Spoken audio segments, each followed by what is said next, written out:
Breaking news చూస్తున్నాం. రాష్ట్ర రాజకీయాల్లో పెను ప్రకంపనలు సృష్టించినటువంటి ఫోన్ ట్యాపింగ్ కేసు దర్యాప్తును సిట్ ముగింపునకు చేర్చింది. మరిక గత 5.5 నెలలుగా అహర్నిశలు సాగినటువంటి విచారణలో సిట్ అధికారులు సంచలన నిజాలను వెలుగులోకి తెచ్చారు. మరి ఈ కుట్రలో ప్రధాన సూత్రధారిగా భావిస్తున్నటువంటి ఎస్ఐబి మాజీ చీఫ్ ప్రభాకర్ రావుతో పాటుగా కూడా పలువురు పోలీసులు, మాజీ అధికారులు, రాజకీయ నేతలపైన పక్కా సాక్ష్యాలతో కూడినటువంటి తుది ఛార్జ్ షీట్ దాఖలు చేసేందుకు కసరత్తు ముమ్మరం చేశారు.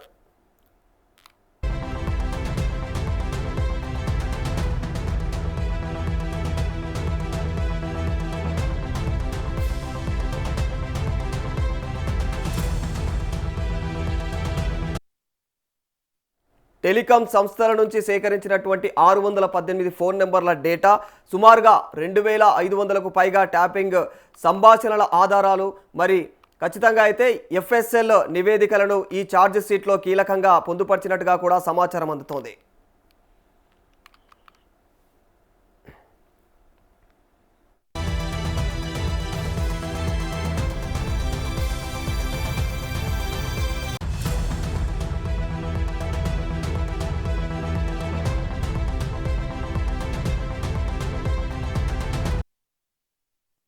ఫోన్ ట్యాపింగ్ కేసులో బాధితులుగా ఉన్నటువంటి ప్రజా ప్రతినిధుల స్టేట్మెంట్లను కూడా రికార్డు చేసే ప్రక్రియను సిట్ వేగవంతం చేసింది.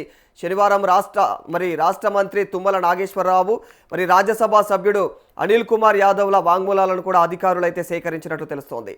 మరి సిట్ అధికారులు నేరుగా మంత్రి తుమ్మల నివాసానికే వెళ్లి దాదాపుగా గంట పాటు వివిధ అంశాలపైనైతే వివరాలు సేకరించారు. మరి అనంతరం అయితే ఎంపీ అనిల్ కుమార్ బంజారాహిల్స్లోని పోలీస్ కమాండ్ కంట్రోల్ సెంటర్లో కూడా ఆయనను విచారణకు హాజరయ్యారు. ఆయనైతే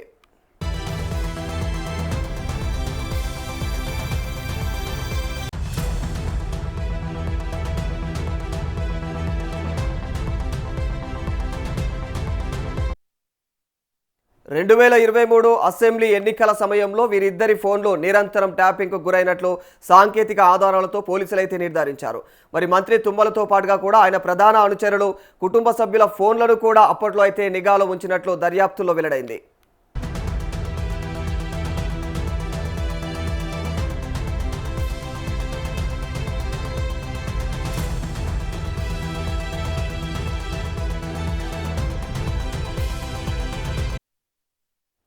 'మరోవైపు ట్యాపింగ్ బాధితుల జాబితా రోజు రోజుకు కూడా పెరిగిపోతా ఉంది.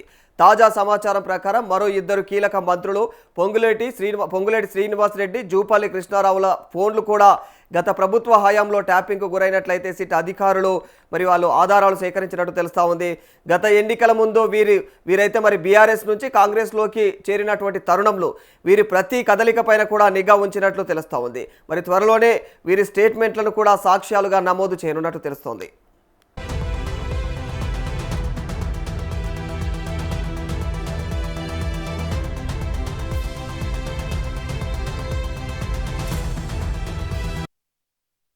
ఇప్పటికే కేంద్ర మంత్రి బండి సంజయ్, పిసిసి అధ్యక్షుడు మహేష్ కుమార్ గౌడ్ వంటి కీలకమైనటువంటి నేతల స్టేట్మెంట్లను సిట్ రికార్డు చేసింది.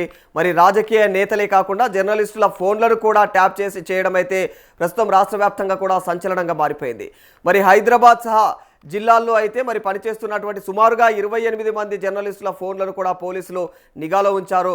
మరి ఇందులో కొంతమంది ఫోన్లను మావోయిస్టులు, టెర్రరిస్టుల సమాచారం కోసం అని చెప్పేసి లీగల్ ఇంటర్సెప్ట్ పేరుతో అయితే ట్యాప్ చేయగా మెజారిటీ జర్నలిస్టుల ఫోన్లను అనధికారికంగా అయితే హ్యాక్ చేసినట్లు సిట్ గుర్తించింది.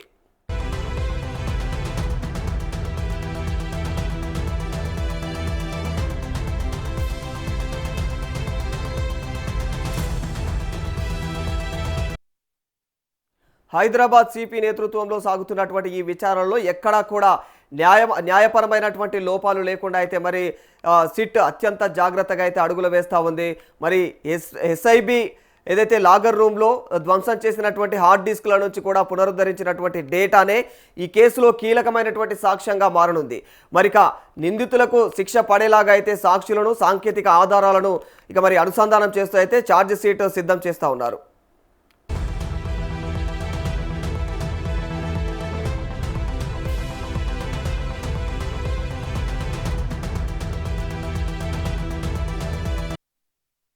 ఎస్ఐబి మాజీ చీఫ్ ప్రభాకర్ రావు సహా నిందితులుగా ఉన్నటువంటి మాజీ పోలీసు ప్రణీత్ రావు, భుజంగరావు, మరి తిరుపతి రావు, శ్రవణ్ రావుతో పాటుగా కూడా ప్రముఖ రాజకీయ నేతలపైన పక్కా సాక్ష్యాలతో మరో 2-3 వారాల్లో అయితే ఈ ఛార్జ్ షీట్ కోర్టు ముందుకు వచ్చే అవకాశం ఉన్నట్టుగా అయితే తెలుస్తోంది.